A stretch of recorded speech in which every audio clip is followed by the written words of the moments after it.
Family members sobbed outside this Bronx apartment building where 37-year-old Bjana James was murdered inside her home.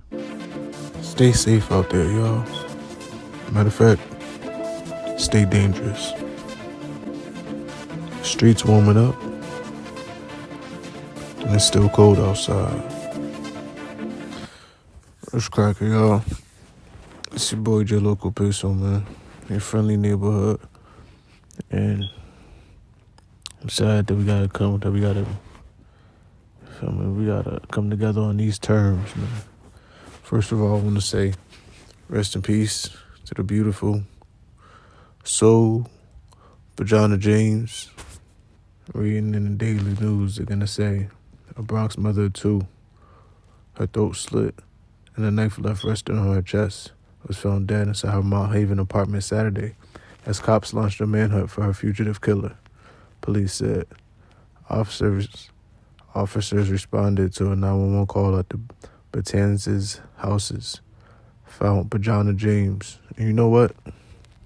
Bjana, I like that name. I like that name so much. You know, if I ever have a daughter or something, I don't know, I might mess around and call her Bjana. You feel me? I like that name. Bjana. Bjana James, 37, sprawled. Officers responded to a 911 call at the Batanzas houses, found Bjana James, 37, sprawled lifelessly on the couch of her East 147th Street home around 2:30 a.m. Cops said the knife was wiped clean of any evidence before it was placed atop the murder victim. Police said.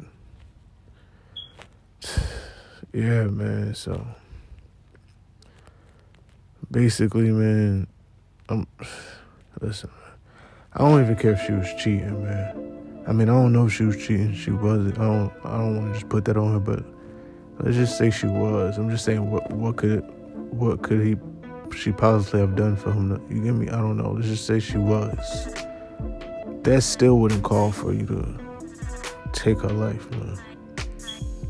I don't know what be good with certain people, man. Like, niggas be butthurt, niggas be really, and they feelings like that they feel they have to take, feel me, a woman's life. She got 2 kids. Like, it be, you feel me, niggas like this, they be in the way, man. Niggas like this be in the way. Reading on from her mother saying, I could still hear my daughter talking. Devastated mom, Stacey James, 61, told the Daily News, my daughter was loved. People really loved my daughter. What could have gotten out of hand in an argument that could not be handled? The mom said Bjana, one of her 8 kids, was living with an ex-con who was a friend since the two attended elementary school together. So this dude knew her since elementary school and still took her life, probably knew her whole family.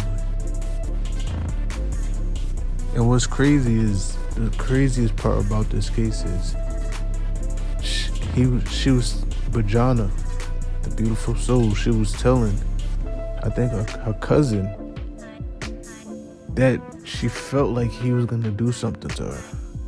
That's the crazy part about it. Real friends stopped by hours later Saturday to light candles at a small memorial to the victim. She was such a beautiful person, said friend Dominacia Middleton, 52. I'm devastated. Just a good soul. We played cards for years. Nobody believes it. We definitely lost a good one. James' younger sister recalled how her panicked sibling texted a friend on Wednesday because her boyfriend was acting strangely and screaming about someone lacing his marijuana. Oh, shit, man.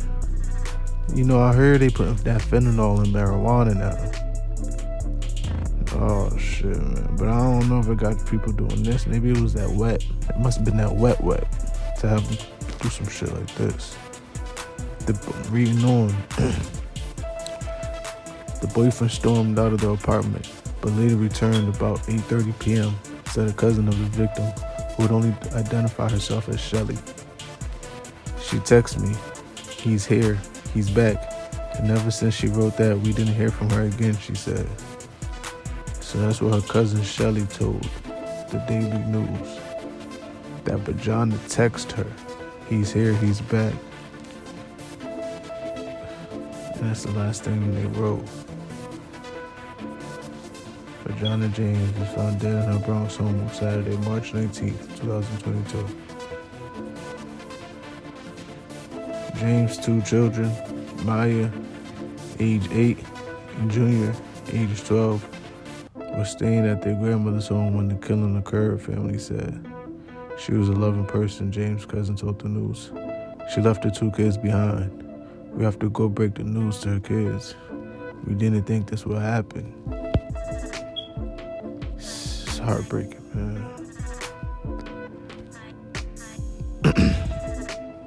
It's heartbreaking, man.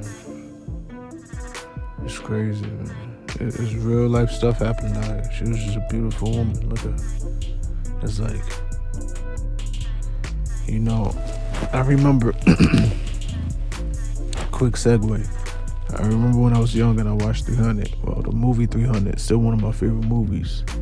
And I remember the time when the king, he went like to the gods or whatever they were called, the higher ups, to ask them for permission to fight in the war at the beginning of the movie. And I remember they had a female up there.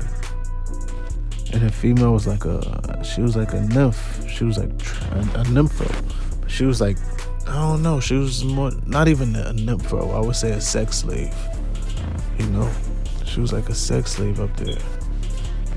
And what the older heads, like the little gremlin looking, they were saying like her beauty is her curse.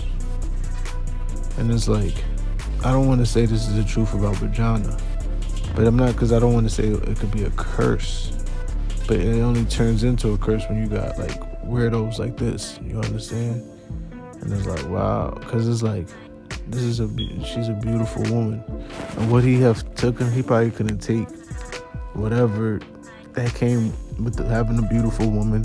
He probably is too insecure to handle whatever came with it, and he decided he has to do this.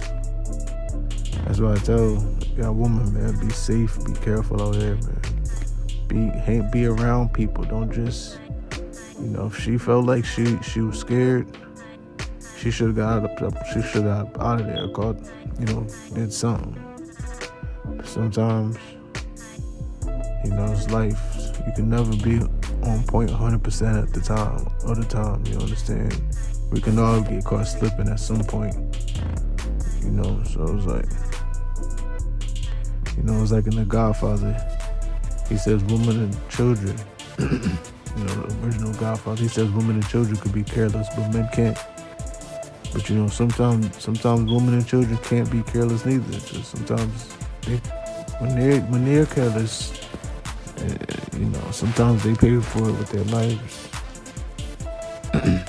But reading on in the New York Post a couple days later, when her boyfriend was actually caught, because he was actually on the run for a little while. When her boyfriend was actually caught a couple days later, they're gonna say Nashawn Walsh was his name, 35, was picked up by police Saturday and charged with murdering the mother of 2, Bjana James, 37, who was found by her brother with a fatal knife wound inside her apartment in the Bronx Matanzas houses. According to cops, relatives who gathered for a vigil outside James' apartment on Saturday revealed to the Post that the slain woman told a family member earlier in the week that her boyfriend was acting strange and that she feared for her life. James stopped replying to texts on Wednesday night, the relative said. James' brother discovered her with a knife wound to her throat, police said. She was pronounced dead on the scene, police said. I'm currently staying with this is Nashawn Walsh words when the police picked him up. I'm currently staying with my girlfriend at 400 East 147th, Walsh told investigators upon arrest. According to his criminal complaint, I stabbed her a couple of times in a rage, he allegedly added. In the neck, she was on the couch. So yeah, that's what you're dealing with, man. A sicko, man. A sicko. Walsh has 11 prior unsealed arrests dating back to 1995, mostly for robbery and assault, police said. He has a history as both the perpetrator and victim of domestic violence, cops said. It is unclear whether James was involved in any of the previous incidents. Walsh was remanded, with his next court date set for Thursday. They're going to say Bjana was basically texting her relative like, I'm scared. He's going to kill me. I'm scared for my life. He's bugging out. A cousin who gave her name as Shelly had told the Post. He left the house, she wrote back. He's here. He's back. And that's the last thing Bjana wrote to her cousin. Man, rest in peace to beautiful soul. To her 2 kids, her daughter Maya, her son Junior. And if they have a GoFundMe or something, I'm going to try to look for it to see if we could put it out. If they had everything going on, anything they need in this time of need, man, maybe we could help them out by showing them some love, some support. You know, I started doing these type of things because I could never see myself as a cop or anything like that. But I always had that investigativeness in me, you understand? So I was like, let me look into these stories and bring them to the public in a different way. Because a lot of stories like this don't get shed to light.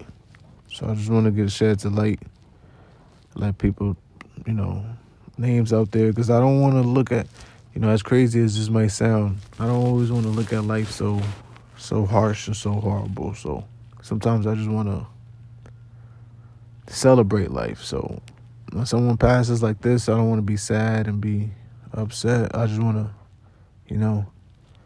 make it a celebration about the person, about the situation. So,